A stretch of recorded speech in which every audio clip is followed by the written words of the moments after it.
E vamos com o comentário de hoje com Rogério Oliveira. Bom dia, meu nome é Rogério Oliveira, estou aqui no quadro Sem Papas na Língua, no Diário News, na TV Diário do Sertão.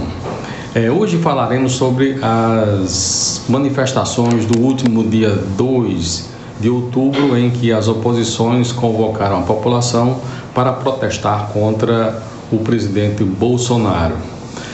Na verdade, foram mais de 20 partidos que se uniram tentando trazer o povo às ruas a fim de protestar contra o presidente Bolsonaro. E o que se viu foi um fiasco sem tamanho.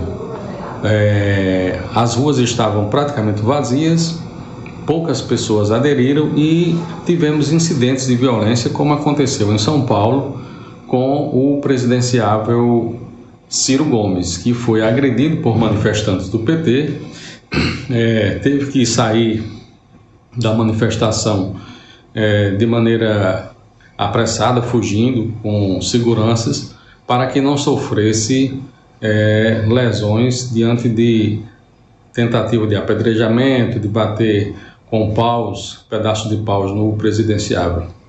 Isso só demonstra uma coisa, que a narrativa de que as pesquisas demonstram que o ex-presidente e ex-presidiário Luiz Inácio Lula da Silva estaria bem à frente nas opiniões de voto em relação ao presidente Jair Bolsonaro, elas não têm credibilidade.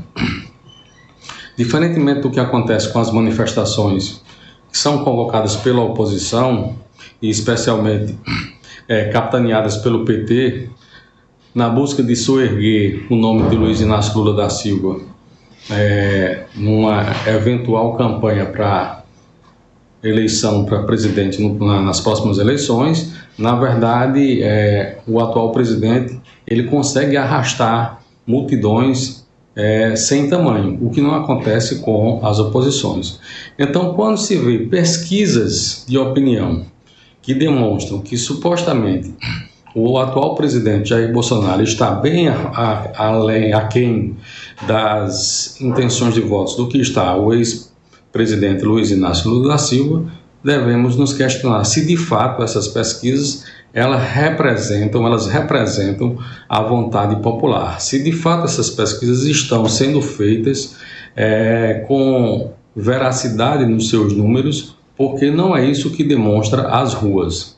E já tem um ditado popular que diz que a voz do povo é a voz de Deus.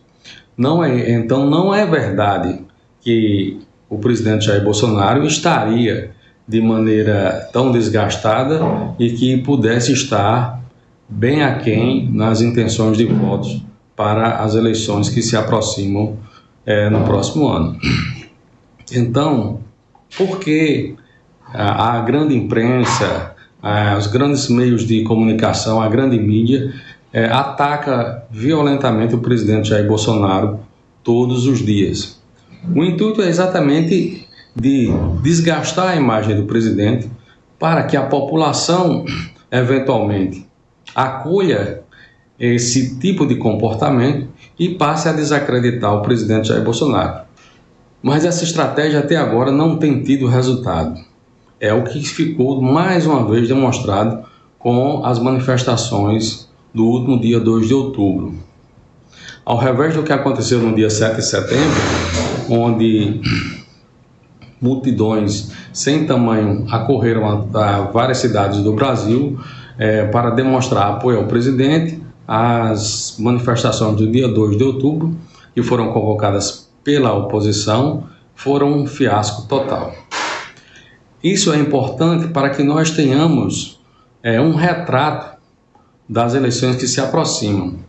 O presidente ainda questiona muito a transparência das eleições, porque nós utilizamos no Brasil uma urna eletrônica que não garante a impressão do voto e, por consequência, eventual recontagem de votos ou até se fazer uma auditoria para verificar se efetivamente os votos do eleitor de fato foram computados de maneira correta pela urna eletrônica.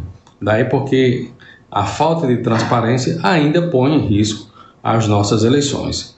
Era isso que a gente queria trazer para vocês, demonstrar que, de fato, o presidente ainda é um nome forte, fortíssimo para as próximas eleições e que a oposição tem batido cabeça e não consegue juntar o povo nas ruas, como tanto alardeia a mídia, a grande mídia popular, como se o ex-presidente Luiz Inácio Lula da Silva fosse o grande nome para as eleições que se avizinham.